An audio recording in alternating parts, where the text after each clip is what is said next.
bulu kuduk.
Demi kenyamanan semua pihak, detail tempat dan tokoh saya samarkan.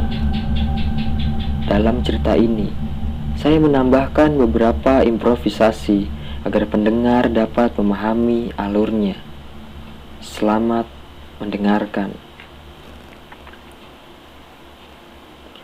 Hari itu, sekitar pukul 4 sore, Ibu Saudah, wanita berusia kurang lebih 35 tahun, sedang mempersiapkan makan malam di dapurnya.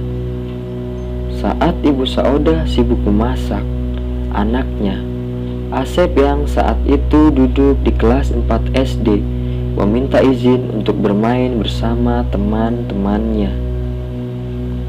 Sepulang sekolah, memang Asep biasa bermain bola ataupun permainan yang lain dengan anak-anak tetangga di lapangan kosong di pinggiran desa.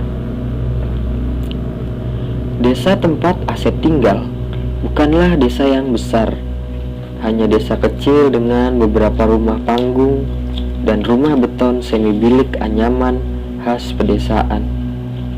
Saat itu belum ada gadget, sehingga anak-anak memang terbiasa bermain di luar rumah. Saat menjelang maghrib, biasanya Asep sudah pulang lalu mandi dan pergi ke musola di desa untuk mengaji. Tapi hari itu azan maghrib telah berkumandang dan langit mulai menggelarkan temeramnya, sedangkan Asep belum juga pulang. Setelah selesai menunaikan sholat maghrib, Bu Saudah akhirnya berinisiatif menyusul Asep ke lapangan yang ditempuh sekitar 5 menit dengan berjalan kaki dari rumahnya. Terkadang ada hari di mana anak-anak bermain sampai lewat maghrib dan baru akan pulang setelah dimarahi oleh orang tua mereka masing-masing.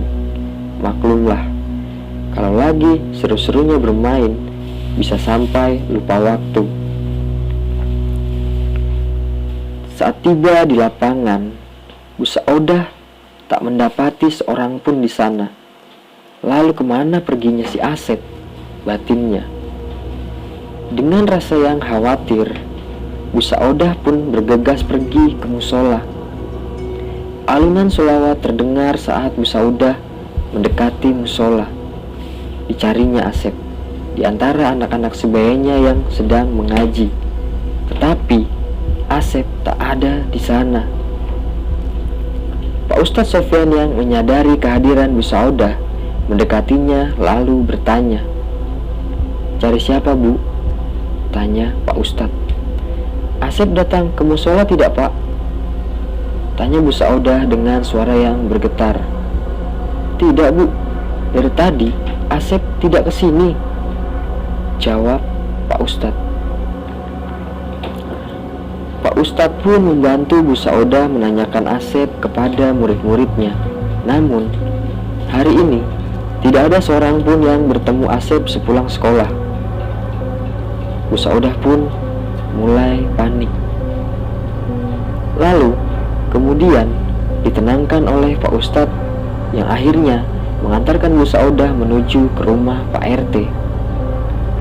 Anak-anak yang sedang mengaji dititipkan kepada Ridwan, salah satu murid yang sudah remaja.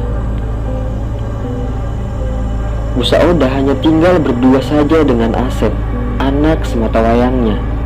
Suaminya sudah meninggal beberapa tahun yang lalu. Setibanya di rumah Pak RT, mereka dipersilahkan masuk dan menjelaskan kejadian yang terjadi. Pak RT lalu menceritakan bahwa Asep sempat datang ke rumahnya untuk meminta izin mengambil beberapa buah mangga di halamannya. Di halaman rumah Pak RT memang terdapat satu pohon mangga yang besar dan buahnya selalu ranum. Menurut penuturan Pak RT, Asep datang bersama 2 orang anak sebayanya sekitar pukul 4:30 sore. Namun, Pak RT belum pernah melihat kedua anak yang datang bersama Asep tersebut. Sehingga Pak RT menyimpulkan, mungkin 2 anak tersebut datang dari desa sebelah atau mungkin itu saudara Asep. Tetapi, ada yang aneh dari kedua anak tersebut. Kulitnya nampak lebih putih dan pucat dengan lingkaran hitam yang samar-samar di sekitar mata mereka.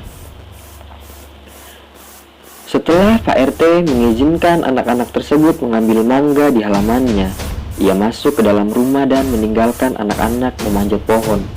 Dari situ, Pak RT tidak melihat lagi keberadaan Asep.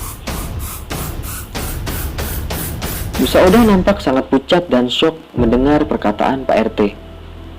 Ia merasakan ada hawa dingin di tengkuknya yang membuat bulu kuduknya merinding. Ia meminta bantuan Pak RT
sedang berada di teras sambil meminum kopi hitam dengan cangkir besi loreng khas cangkir tempo dulu. Pak RT pun dipersilakan masuk dan mulai menceritakan tentang kejadian hilangnya Asep. Mbah Anom tampak memejamkan mata sambil sesekali mengerutkan keningnya. Dan ia pun berkata bahwa Asep berada di tempat yang gelap, sempit, dan lembab. Kemudian ia menanyakan apakah ada sumur kering yang sudah tidak terpakai di sekitaran desa. Pak RT pun menjawab bahwa memang ada sumur yang sudah tidak terpakai dan terletak di sebelah utara desa dekat dengan semak-semak. Setelah mendapat informasi itu, Pak RT langsung melesatkan motornya dan memberitahu warga untuk mencari di sumur tersebut. Betapa mengejutkannya warga ketika memang ada Asep di dalam sumur tersebut sedang meringkuk di dasar sumur. Warga pun turun untuk mengangkat tubuh Asep. Tubuhnya pucat dan sangat dingin. Tidak ada aliran darah yang mengalir sama sekali. Bu Saudah yang mengetahui hal tersebut langsung menerobos kerumunan warga dan terpaku menatap anaknya yang telah tiada. Ia pun menangis dengan histeris sambil memeluk Asep. Warga yang menyaksikan kejadian itu menatap Ibu Saudah. Siangnya, warga membantu Bu Saudah mengurus jenazah Asep dan memakamkannya. Acara pemakaman berjalan dengan lancar, disusul dengan acara tahlilan pada malam harinya. Setelah warga pulang, di rumah hanya tersisa Bu Saudah dan beberapa kerabat yang menginap. Bu Saudah terlihat sangat terpukul atas kehilangan anaknya. Berkali-kali juga ia jatuh pingsan dan menangis sambil menyebut-nyebut nama anaknya. Malam kian larut. Bu Saudah mencoba mengikhlaskan kepergian anaknya walau berat. Ia pun berusaha untuk tidur setelah malam sebelumnya begadang dan kelelahan. Tak butuh waktu lama untuk Bu Saudah tertidur dengan pulas.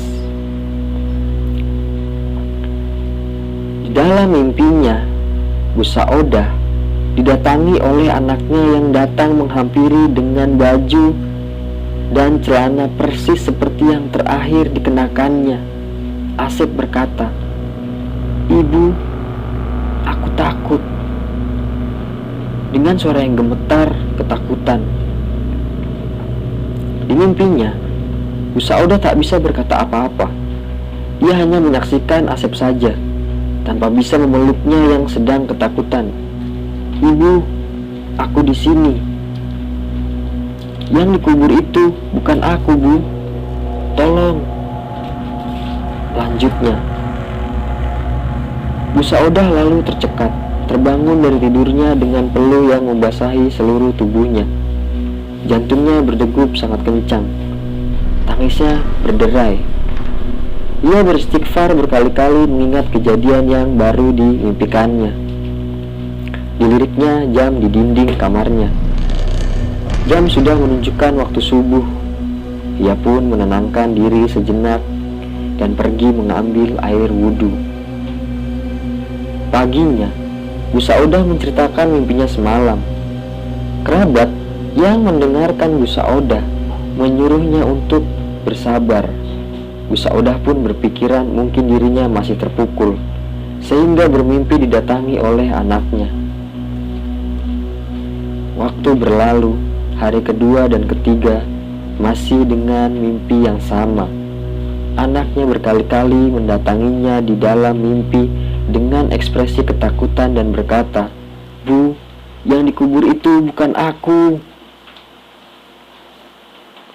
Merasa mimpinya merupakan suatu firasat, Bu Saudah menyampaikan pada Pak RT dan memintanya untuk membantu menggali kembali makam anaknya. Alih-alih membantu Bu Saudah untuk menggali makam anaknya, Pak RT lebih memilih untuk meyakinkan Bu Saudah Kalau mimpi yang berulang itu dikarenakan Bu Saudah belum bisa mengikhlaskan kepergian anaknya. Hari keempat, kelima, keenam, berkali-kali Bu Saudah memimpikan hal yang sama dan mendesak Pak RT untuk membantunya. Berkali-kali pula Pak RT menolaknya dan meyakinkan bahwa itu hanya sekedar mimpi. Di hari ketujuh, Bu Saudah merasa tidak sanggup lagi melihat anaknya yang ketakutan di dalam mimpinya. Mimpi yang sama 7 hari terakhir ini hampir membuatnya menjadi gila. Tanpa lelah, ia pun kembali meminta bantuan pada Pak RT. Akhirnya, Pak RT pun luluh dan menuruti Bu Saudah untuk membantu menggali makam anaknya. Sejujurnya, selain karena iba dan tidak tega melihat Bu Saudah yang semakin hari makin terpuruk dengan kesedihannya, di dalam batin Pak RT, ia pun penasaran dengan apa yang akan terjadi bila makam itu digali kembali. Siang itu, Bu Saudah, 2 orang kerabatnya, Pak RT dan Bu RT, serta 2 orang penggali kubur datang ke makam Asep. Makamnya tampak masih baru dengan taburan bunga yang sudah mengering di atasnya. Setelah dipersilahkan oleh Bu Saudah, 2 orang penggali kubur pun mulai menggali makam Asep. Di sini Bu Saudah berusaha setegar mungkin menahan air matanya. Di dalam hatinya, ia tak menyangka bahwa makam anaknya akan digali kembali. Beberapa menit menggali, kain kafan Asep mulai terlihat. Kedua penggali pun memperlambat penggaliannya, tidak ingin merusak kain kafan Asep. Setelah selesai menggali, kedua penggali kubur tersebut merasa heran melihat bentukan kain kafan yang membungkus Asep. Tapi mereka tidak berkomentar apa-apa dan mulai mengeluarkan jenazah Asep yang dibantu oleh Pak RT serta 2 orang kerabat Bu Saudah. Jenazah diletakkan di samping lubang kubur yang terbuka. Bu Saudah menahan sesegukan tangisnya dengan kedua tangan yang menutupi mulutnya. Semua yang ada di situ merasa heran dengan bentukan kain kafan Asep yang lurus dan sangat kaku. Pak RT dan salah satu kerabat Bu Saudah mulai membersihkan bagian muka jenazah Asep yang tertutupi oleh tanah. Mereka pun terheran-heran dan dengan cepat membuka tali pengikat dan kafan yang membalut jenazah Asep. Betapa terkejut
digali kembali.